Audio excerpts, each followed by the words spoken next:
What to do, Modified family? We are back out in the Honda library doing some work. We just accomplished a short little project that would without any hitches and without any flaws. So I'm hoping that good luck holds out. So I'm gonna need a few things. I'm gonna need fuel, I'm gonna need fire, that way I can get what I desire and get these rods rotating on their wrist pins. There was a lot of corrosion in our B18a1 project, and I'm staying true to my word. I'm so tempted to buy stuff, but I'm not buying anything until I take my recycling in and then I have actual capital to spend. So I'm just doing what's available in the garage and I'm trying to keep it interesting. So of course, give me 5 on my black hand side and let's go. In other videos, I have shown that these are the pistons that popped out of that little B18. They're marked PR4, so we know that they are the right pistons that are supposed to be on there. Everything on here looks good, like wear-wise. It's not destroyed. There is some rust, there is some corrosion, but these are aluminum, so they do not rust. So a lot of that is just from like the steel parts. Like it grew from the cylinders onto these, which had to be cleaned up. But some of the other parts are, I don't know if I can get in there well enough for you to see what they look like. And that's also why they do not move. See, the whole thing moves, a little bit better. This one's probably the best of all as to moving. But I was told if I apply a little heat, just get them warm, then work in some of that PB blaster, I can clear all that out. And then I might also give these a soak in some vinegar just to finish the dissolution of that rust. And I'm gonna pull off the rings, which is gonna be very easy and not noteworthy. I also have in this box, this is how I store things. It's a really good idea. And this is cylinder 1, this is cylinder 4. These are my P72 old GSR rods and pistons, and they should all still be good because there was no problem with these. Just spun up like one of the main bearings. I didn't do anything with the rods. And so they should all still be good. So I'm saving those and they're in the right order. You know, it probably won't matter if I switch to a different engine, but this one's not getting switched. It's gonna be the same crank, same everything. So I'm keeping the order. And as you may have seen, I have a 1, 2, 3, and a 4 also here and also on the face. So while I'm handling them, I'll kind of try to keep putting them back in their respective positions and they'll go back in the box so they don't get mixed up. And I don't have to rely on these little Sharpie written numbers not to get wiped off in the heating and cleaning process. The rings all came off pretty easily. Some of them were a little stuck, so I had to get out the razor blade so I could get a little wedge in there so I could put my pick in there. The only one still in there is the top ring on this one. Having a hard time getting it out. Don't want to see a couple scratches. I don't want to damage this, so I will ask for help. Ain't no shame in that. I also found this toothbrush to help me with some of these cleaning and scrubbing. My dentist gave it to me. My teeth are super jacked up, but it'll have better use out here because my teeth probably cannot be fixed with a soft bristled brush, but these I think can be. All right, so now we're moving on to the big show. When I first found out about the impact, the snap-on electric impact that my housemate had, man, it was hell comes to Frogtown. I was impacting everything down, snapping off bolts. I had to really track it back. Then I learned that steel and muriatic acid get along real well when it comes to removing rust. So on this project over on the project head, once I get the appropriate tool for removing the valves, those are definitely getting soaked in acid.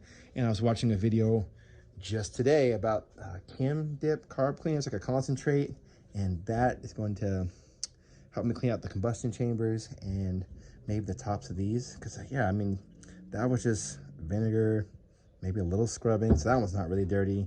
And just the bodies of these mostly have to be wiped off. Getting down here, these were the worst cylinders, 3 and 4, because that's the way the engine was sitting and all the water was kind of pulled over here. But yeah, we're getting there. All right, so I'm gonna clean this up, get rid of all this so I have a clean work area. I'm gonna move this box out of the way. I'll set my tripod, then I'm gonna fire this up. I'm probably in time lapse, so I might just do all of them to see if I can loosen them up.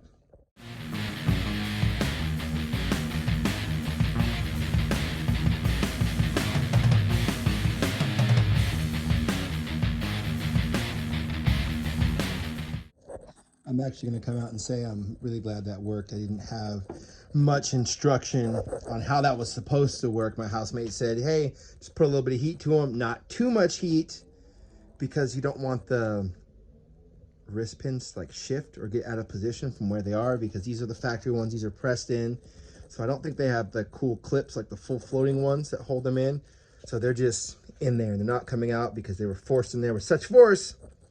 And so, yeah, I'm still learning about fire. Like, that fire is very attracted to things that are flammable. So as I was working on this one, which took the most heat before it loosened up, this one, it barely even got heat radiating from this one and it was loosened up, and these ones were already kind of moving. So I just gave them a little touch. This one, not so much. As you can see, I was burning the board, which is better than burning the washing machine table that I am using. And then I sprayed the PB blaster on here to cool it and hopefully to clean it up and get it lubricated. And I'll still probably soak these in some more vinegar. I don't know if I'm gonna do it in a tub, and I'm being super lazy. I'm not gonna get pickling vinegar, which I guess has a higher acidity of the vinegars. I'm just gonna use whatever vinegar I have, which I think is gonna be some apple cider vinegar, because I think I used all the white vinegar getting the cylinders unstuck so these would even come out to begin with. But this is going very well. Still thinking about how to get that out. Maybe heat would have gotten that out, but I think it'll loosen up as I start working with these and getting some of the corrosion off of them. I have some ideas. I created this as a way to drain out coolant without having to jack up my car, and then I could easily pour it into an actual coolant container. And I was like, this is going to be perfect because it's good on all sides. Well, it is perfect, but it only fits 3 of the 4. And I found this bad dog because my garage is a treasure trove of random stuff that I didn't even know we had. But obviously this is giant. It would take so much vinegar just to fill this. And I found this bad dog, and I think this may be my answer for 2 reasons. One, they should all fit in here, and for the ones that are more flexible like this, they should be able to lean to the side so I don't have to fill up as much vinegar. Keep these in order without knocking these down. Earlier, when I was filming that heating like high-speed video, cylinder 4 decided to fall, and so I had to make an executive decision and break that fall with my ankle and my foot. And the piston looks good, nothing's chipped or bent, so that was kind of the yeah, so they all fit perfect. So nothing should be out of balance or broken, because I don't want to put in all this work and then right before the finish line bust this thing up being a dummy head or just being clumsy. Perfect. And this salad dressing smelling murky goodness. This is vinegar. I mostly only had apple cider vinegar. That's how I got it this high.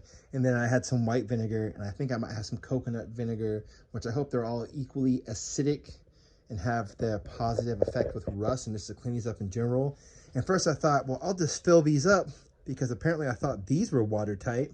Obviously not. So as soon as I filled them up, I didn't have enough to fill up the rest of this, and it all like flowed out when I went to get the other vinegar, which luckily we had. And so I was able to fill it to here, but I want to get it just a little bit higher, maybe another like 2 inches, which is like, I don't know, like a liter. I don't know how much that is volume wise, but I also like this tub because on both sides I wrote the numbers 1, 2, 3, and 4, and on the front. So this isn't going to get moved many times. I'm going to put it over on the workbench by the acid that these cannot go in, and that's where it's going to sit.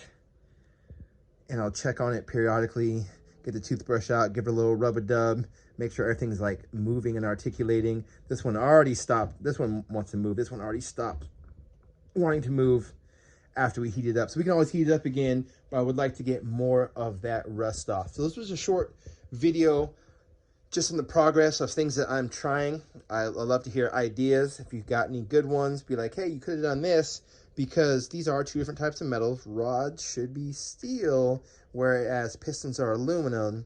So that's why I decided not to use muriatic acid, because it's cool with this, but it would just dissolve that off. So I'd have like a wrist pin and a rod, and then no piston is what I think how it would look. I've seen how it affects aluminum before, and it was neat, but damaging. So I'm not going to do that. But the acidity in vinegar has a very nice reaction. It's not a very visible reaction, but over time, it'll help break down the rust. So I'm hoping for the best. All right, that should cut it for today. I was way successful in everything that I did, and so I don't want to keep pressing my luck. I didn't break any tools. Nothing got stuck. I didn't make anything worse than when it started.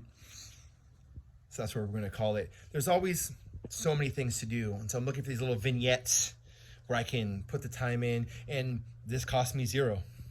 because I already had gloves, so I didn't have to pay for those. I already had vinegar I'd bought in previously, so it wasn't a big either time or money investment. It just took a little elbow grease and know-how, asking people, hey, what's your thought on this? Just trying to learn, so I'm more experienced. So if someone asks me, I could be like, hey, not only have I heard this works, but I've also had success in doing it myself. All right, family, until I see you next time, peace. In the streets, just walk away.